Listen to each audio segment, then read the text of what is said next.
As always, we give you the picks in the Big 12. That includes our incoming Big 12 brethren as well from the American Athletic Conference and, of course, BYU right now an independent. We start in the formal Big 12, and it's actually, Mitch, the matchup between the two teams that are leaving here. We hate them.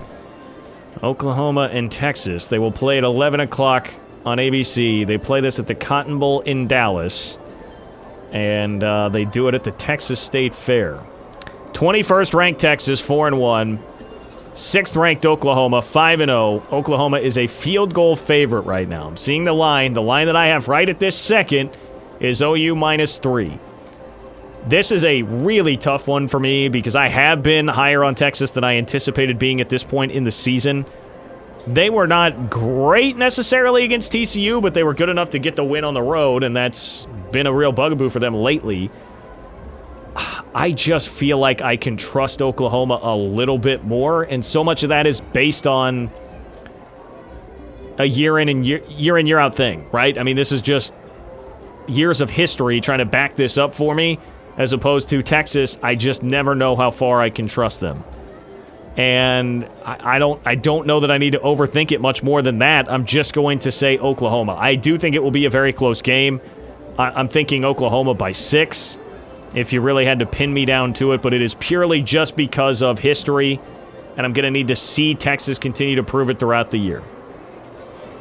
You know what? I kind of feel the same way as you, but I got to look at the numbers on this one. Texas has the slight advantage offensively. Oklahoma has a slight advantage defensively, but, you know, I thought Oklahoma did have a few issues with tackling against K-State, plus – you know, I'm high on Texas right now.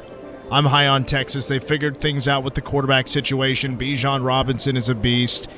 And it is, you know, this is a very close game. It could come down to the final possession, as some of the talking heads say once in a while. But I'm going Texas. It's a gut feeling. I'm going Longhorns on this one. Yeah, you know, I mean, the other thing I'll say, Mitch, I'll just add on to this. For some of my Texas skepticism here creeping back in, I don't think Louisiana is quite as good as what we thought. I don't know that they're necessarily a top 25 team. They do have wins here, but they're like a close win over Nicholls, close win over Georgia Southern, close win over South Alabama. And what happened to Arkansas last week? Well, they played the best defense in the country. They did, but they got absolutely mollywomped. So, yes, they did. So, you know, that gives me more pause on Texas. 11 a.m. on FS1. West Virginia. They go on the road to Baylor. Baylor is a 2.5-point favorite in this game. Baylor 4-1, coming off of the loss to Oklahoma State. Both of these teams are coming off of pretty bitter, disappointing losses. West Virginia stunned at home by Texas Tech. They've been called out by Neil Brown, their head coach, in press conferences this week. I don't know, man. It's hard to know if either one of these two teams is in any way real.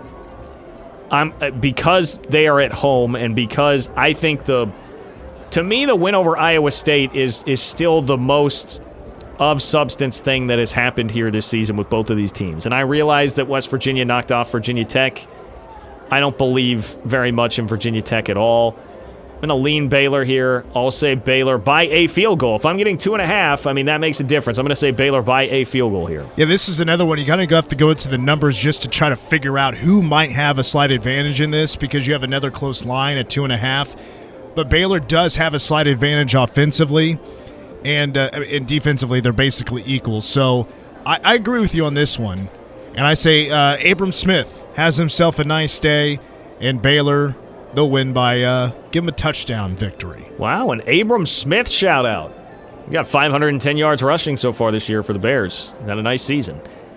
You know, all these games in the Big 12 are incredibly hard to pick, like very similar and incredibly hard to pick, and it underscores really what the conference is right now, where there's just nobody that feels very separated from anybody else throughout the league, which I thought that was supposed to be what the new Big 12 was going to be.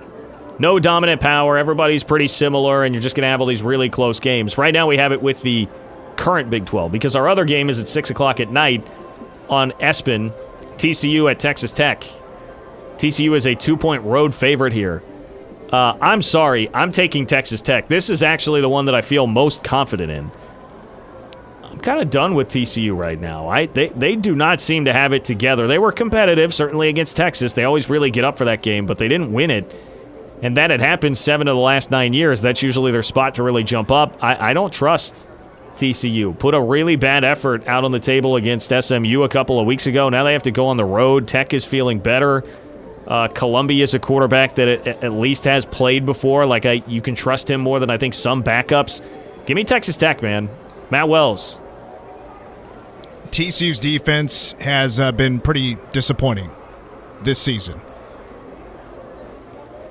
But Texas Tech, yes, they came out with a big victory against West Virginia last week, but they're just not a team that puts together winning streaks anymore. I don't know. That is fair. TCU's had Texas Tech's number, kind of like how they've had it with Texas lately. You know what? This is probably stupid, but again, our lines are so close. 2.5, and 3 points of the lines in the Big 12 this week. They're all supposed to be close games. Why not take TCU in this ball game? They may need to cool off Gary Patterson's seat a little bit with a victory in Lubbock. I think it's a toss-up game, and I'm getting 2 points if I take Tech, so I'll take Tech. I'm also, Mitch, probably influenced by, not ashamed to admit it, I spent a good 25 minutes this morning watching various Patrick Mahomes Texas Tech highlight reels. Somehow I got down that YouTube wormhole, and I really enjoyed that, man. He's fun. Okay, to the American. Houston plays tonight. Did you know that? I did. Houston plays at Tulane tonight. They're in New Orleans. They're 6.5-point road favorites. Look, Houston is figuring some things out. Dana Holgorsen has this back up and rolling. They're 4-1. They're unbeaten since losing to Tech to start the year.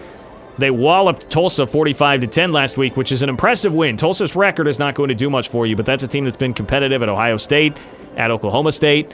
That had more juice to it than you would realize. So, yeah, give me Houston by 10.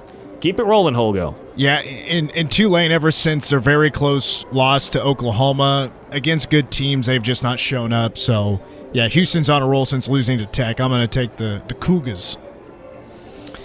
Here we have Temple and Cincinnati, 6 o'clock on ESPN. Here's the problem. I'm going against Cincinnati here. Obviously not picking them to lose, but I'm going to take Temple to cover. And it's just a mere hangover effect. I mean, that's all it is. I don't know a lick about Temple football right now. Absolutely nothing.